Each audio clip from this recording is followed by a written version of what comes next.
What is a state?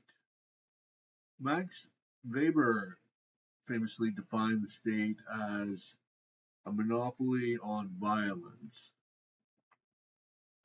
And that's one way of looking at it.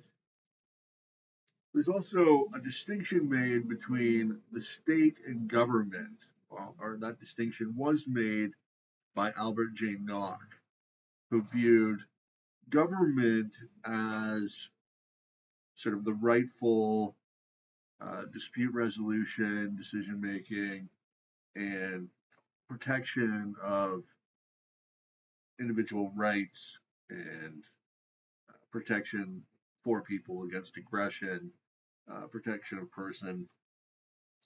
So that was the role of like the Indian chief, um, and the state, by contrast, is more of an extractive institution. High taxes, basically the political elite enriching themselves at the expense of everybody else. So there's that distinction between state and government, but not. Now, the sort of social democratic view of the state, which is very prevalent today, is that government or the state is a place where people come together, where decisions are made, and you sort of look after the common weal. You do things together that people can't necessarily do on their own or won't do on their own. So they look after people in their old age with pensions. There's healthcare for everybody, public education. It's all very egalitarian, and everybody's sort of equal in the eyes of the state, the government. You have the social safety net, so that if something bad happens to you, everybody's society sort of pitches in and helps you get back on your feet. It's very rosy, optimistic view of things. Um, there's also another aspect to this, which is uh, the Hobbesian view, the war of all against all. The idea that you need to cede authority to the central governing structure, or else you're going to have anarchy. You're going to have chaos. It's going to be terrible. This was also Ayn Rand's view of the state, that you need this this monopoly, this organization with a monopoly on force that can adjudicate disputes, that can, if there's an attack on somebody, they're gonna go get the guy, arrest them, prosecute them, take them to trial, prove they're bad, etc. Another view of the state was that of Karl Marx. Karl Marx, of course, the famous phrase in the Communist Manifesto, the history of the human race hitherto has been that of class struggle. So Marx viewed the state as a tool of class oppression when in the hands of the capitalists, and a tool of liberation, ideally, when the dictatorship of the proletariat is established and the state is used to um, usher in the new communist utopia. So, in the Marxist view, the police are sort of the armed wing of the state, and they're enforcing the capitalist mode of production by protecting private property from the proletariat, who otherwise would, I guess, seize it. And they're sort of oppressing the people. And there's collusion between big government and big business, and the state is sort of the lackeys of the capitalist class. Uh, okay, now another view of the state, third or fourth view here, is that of Franz Oppenheimer, the German sociologist.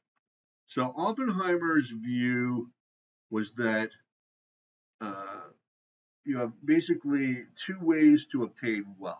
Okay, there's the economic means, like working, producing, You go out and fish, or you cut down a tree and you build a cabin. Might need multiple trees, but that's production. That's uh, mixing labor with natural resources and capital and building something, producing wealth, trading, right? Merchants that go from place to place and trade, working at a job, anything within sort of the market economy is the economic means. You create wealth. That's one way of obtaining it. You create it, it's yours. If an artist sculpts something out of clay, they have a statue and they've created it, it's theirs. That's one way to obtain wealth. The other is to use violence or coercion and to take what somebody else has produced, to plunder, to steal, to rob, to extort. And this Oppenheimer dubs the political means. And so he defines the state as the organization of the political means rather than simply haphazardly plundering people in sort of an opportunistic manner, like a highwayman. That the state is the systemization of plunder, the organization of robbery and coercion on a massive scale. My definition of the state is that it has the ability to tax, that is, it collects revenue through coercion, like the income tax. You got to pay your income tax or you go to jail eventually. The state has the ability to tax, and it has a monopoly on decision making and dispute resolution. So, in the context of the modern liberal democracy, you have the court system, which is dispute resolution, and then decision making, which is parliament or Congress or the legislature, whatever branch of bicameral, uh, whatever flavor legislative assembly that you have. It's that's what I view the characteristics of the state as. Now, it's also a very important question: where did the state originate? And there's there's some debate about this as well. So there's sort of voluntary theories that the state arose. One theory is the state arose through surplus food production. You had this agrarian society, and you reached a point where they're making enough food for everybody, and then they get surplus, and that frees people up to do other things, to be craftsmen or hunters or fishers or anything else that they would do. Weavers, harvesters, I guess. Um,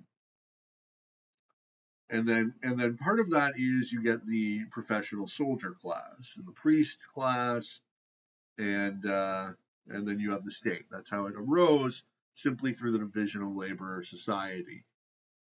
That's one theory. Another theory was put forth by Wittfogel.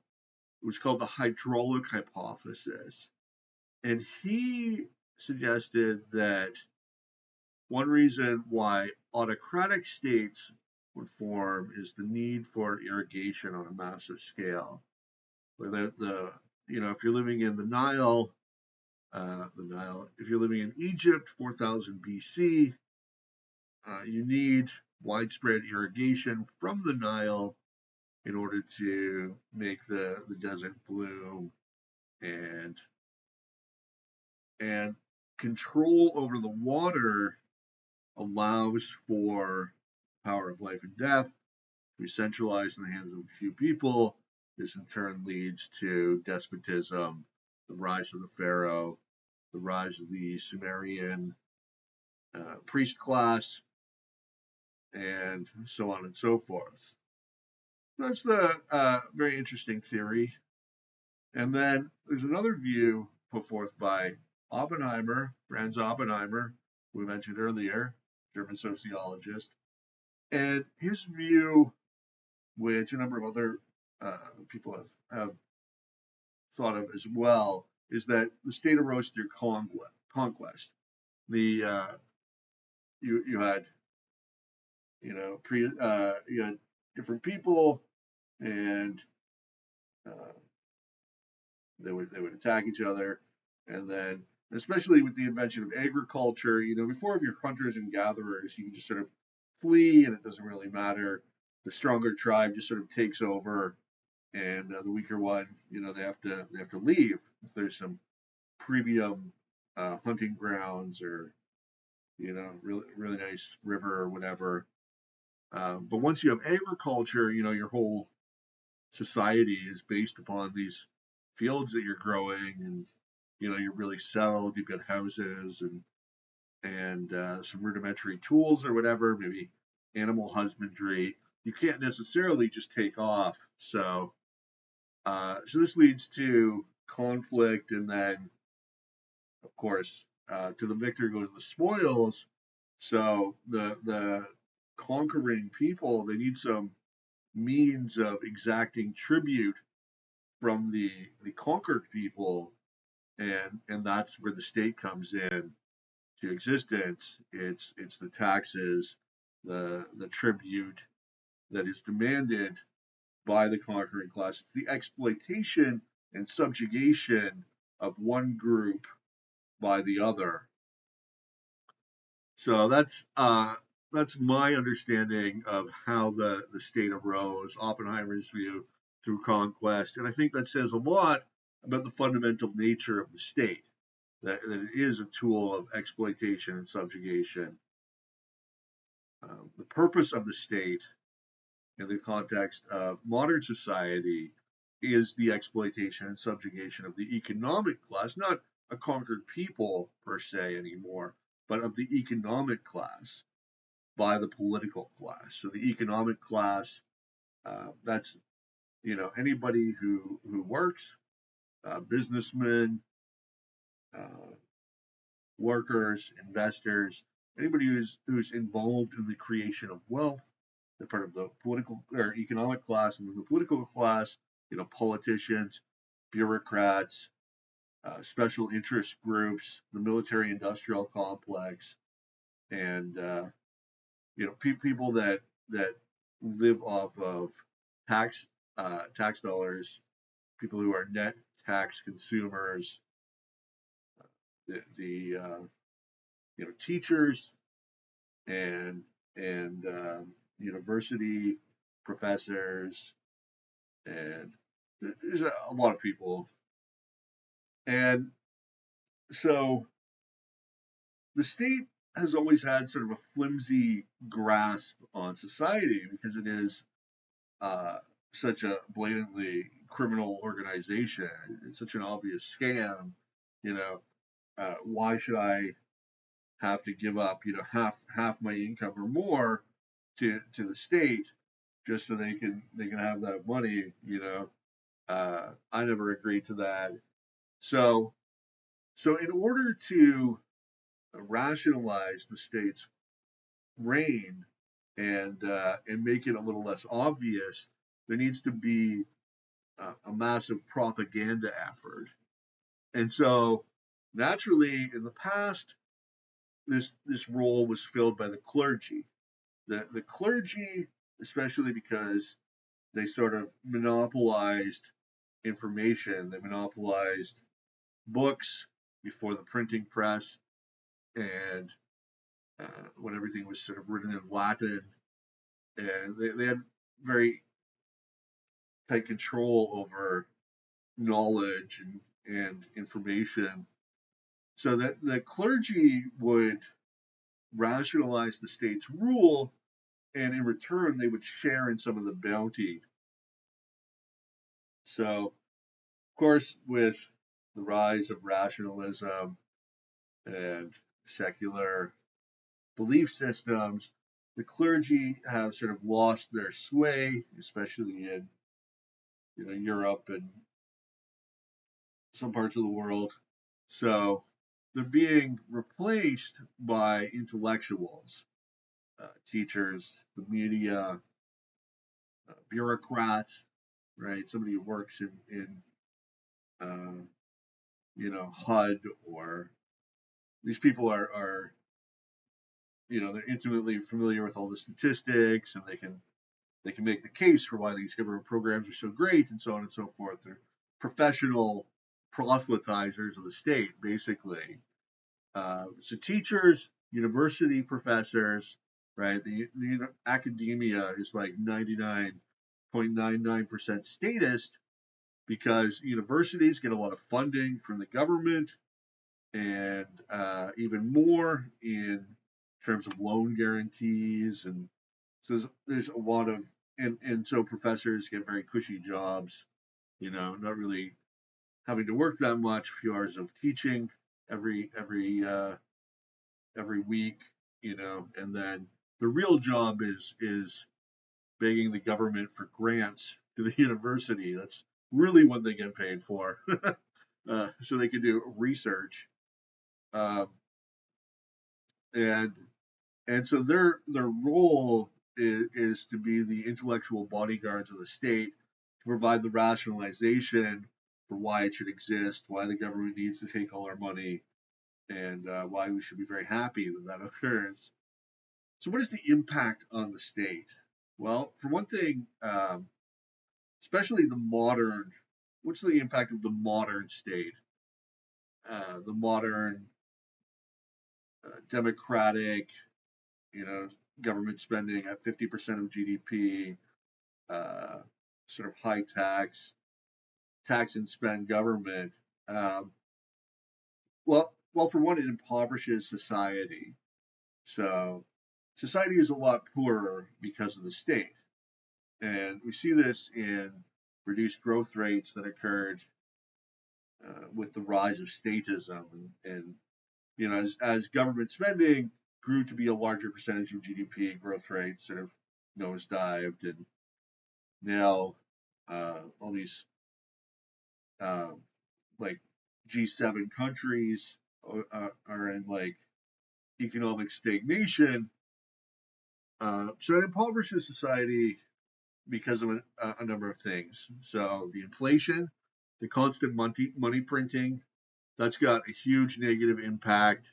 Not only does it cause the business cycle and all that wasted production and devastation, unnecessary devastation, it also strongly discourages savings. Why would you save money if your money is going to get worth less every year? So that in turn has negative effects on investment, on entrepreneurship, on having like loanable funds available to invest in projects, especially sort of on a smaller scale. Uh, so everything becomes institutionalized and really becomes very limited to sort of the very rich and the elite. Um, so, so a lot of wealth gets taken out of the hands of the economic class, businessmen, workers. And of course, workers can become businessmen, entrepreneurs often do. Um, so, so that comes out of money that oftentimes would have gone to investment or savings. Um, people are going to consume what they're going to consume. Usually, they've got like a set standard of living. If your income, I mean, there's bracket creep and lifestyle creep, and people consume more when they're richer, but to only to a degree. You're still only eating like 3 meals a day. You're still your rent. Maybe eventually you move to a nicer place, but your rent is your rent. Like your consumption is relatively fixed. Yeah, you could go on vacation or not. You can make decisions. If as your income increases, your consumption's probably going to increase too. But as like if your income decreases, you're much more likely to not save than you are to not consume. Or first stop saving money, and then you'll start cutting into consumption.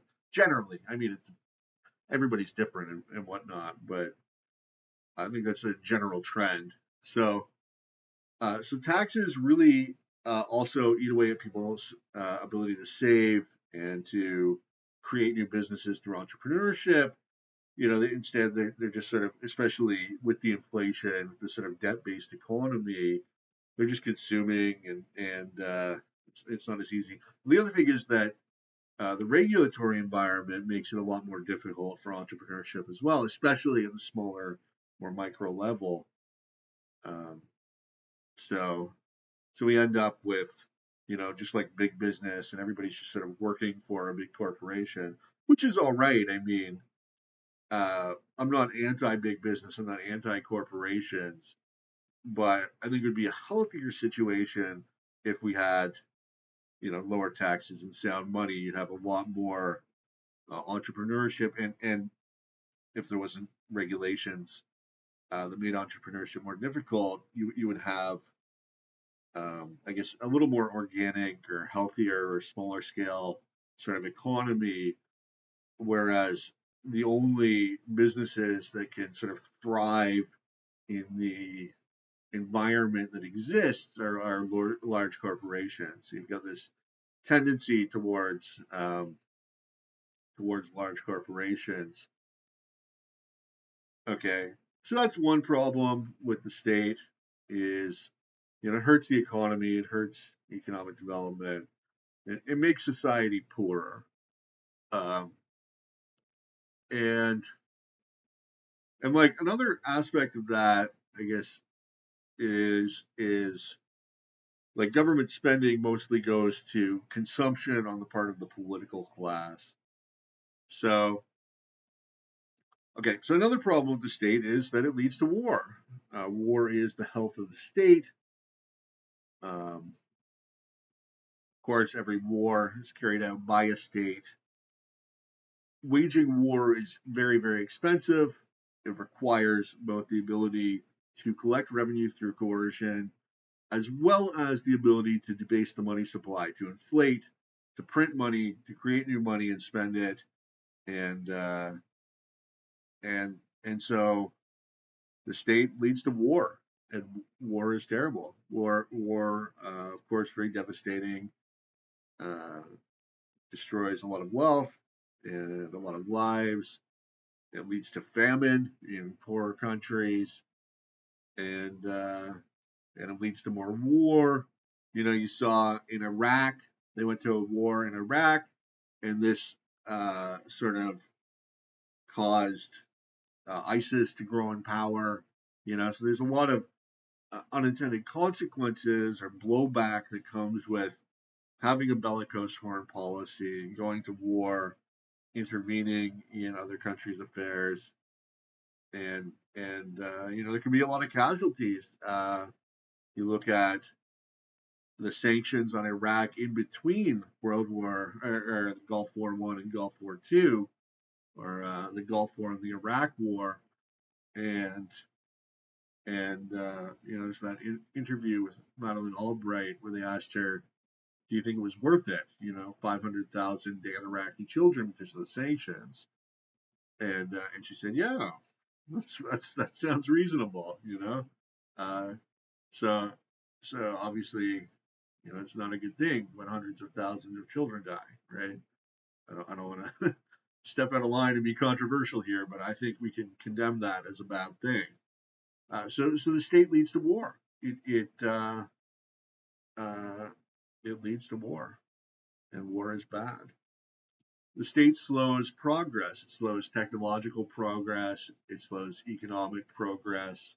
It slows science, in particular with economics, because, well, the state warps economics to sort of suit its purposes.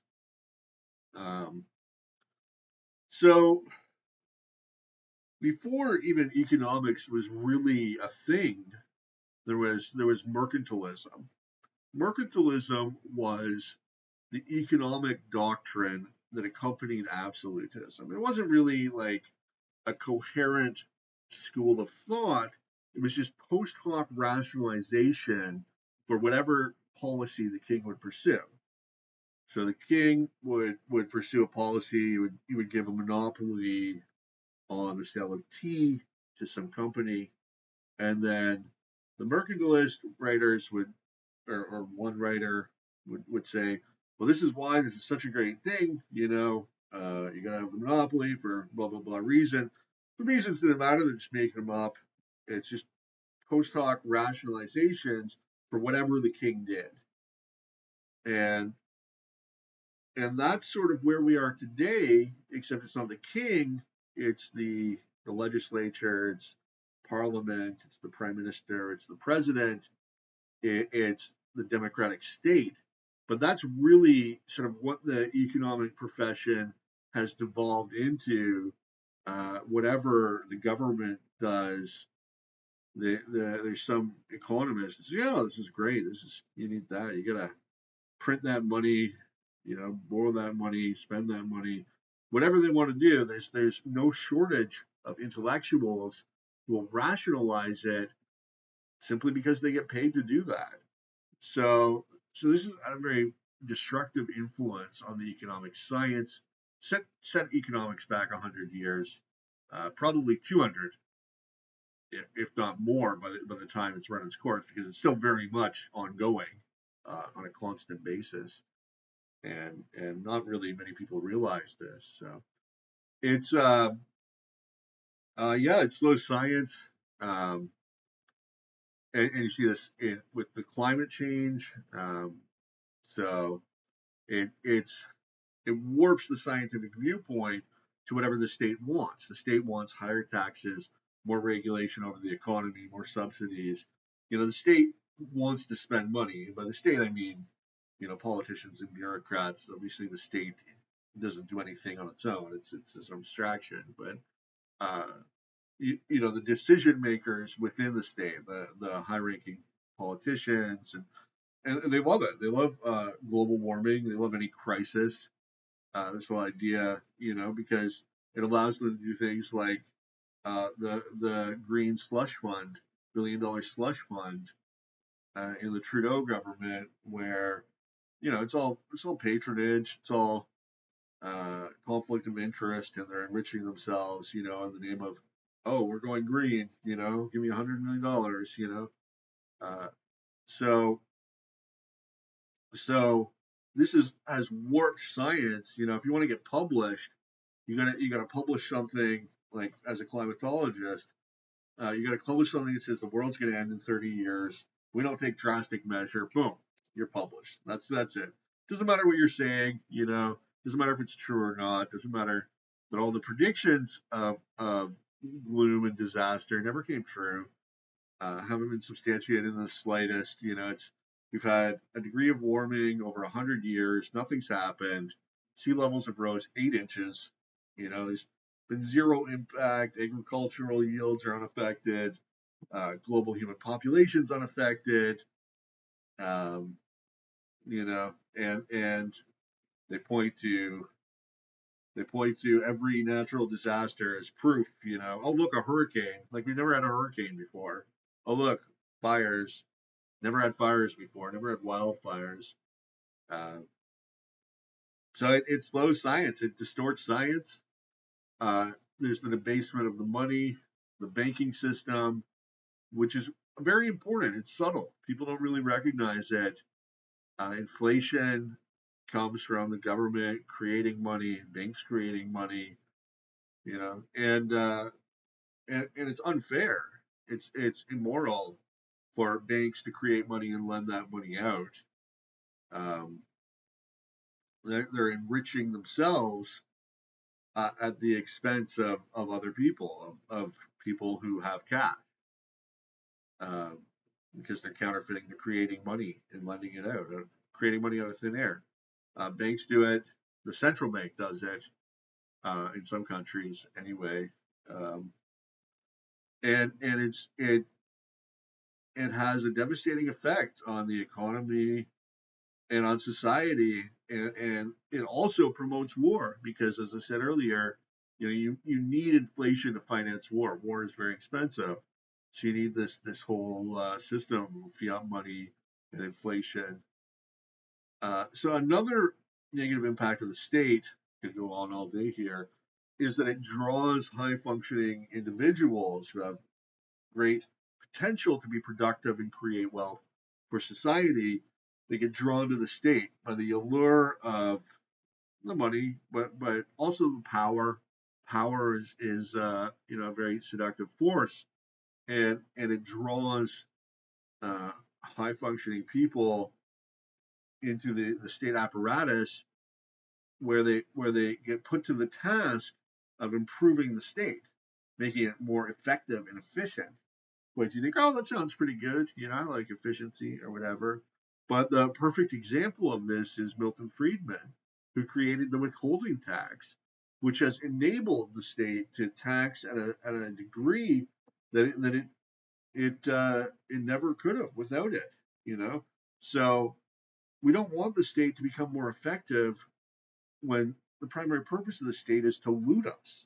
We want the state to be as inefficient and ineffective as possible, so that it does not do a very good job of looting us. Another problem with the state is that it makes everyone criminals. As Ayn Rand said, the only power the state has to rule over you is to make you a criminal. And so there's not enough criminals, and I might have butchered that quote there, it creates more of them. So that's why, we have the legal system like we do today, where so many things are criminalized, so many small things, and this just gives authority, to government bureaucrats to sort of lord over you, and you must humbly beg them for forgiveness. You must seek absolution. The temples of the state, that is the court system. So they criminalize everything, you know, uh, and they destroy truth through propaganda, and people just accept that. They start repeating it. There's just no real respect for the truth anymore, because everything's a lie, and and they have no problem, uh, even though it's obvious they're lying. They know it.